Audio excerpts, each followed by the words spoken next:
Itu sudah, sekarang proses sedang berlangsung. Kemudian termasuk yang di Ambon sini pun proses hukum nggak boleh.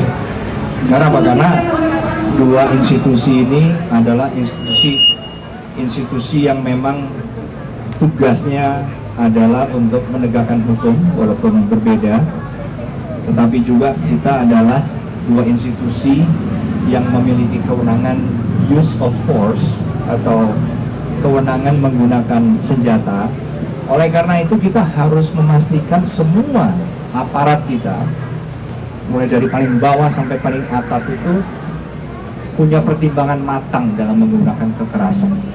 Nggak boleh asal-asalan, apalagi konteksnya konteks pribadi, emosi, nggak boleh. Oleh karena itu kita harus proses hukum, dan kita juga sudah sepakat kok. Saya dengan Kapolri sudah, dan Kapolda dengan Pangdam juga sudah memproses hukum, sehingga tidak ada lagi yang kemudian hanya begitu-begitu saja, damai segala macam. Damai dalam rangka mungkin menghindari proses hukum. Proses hukum, ya. Terima kasih sudah nonton. Jangan lupa like, subscribe, dan share ya.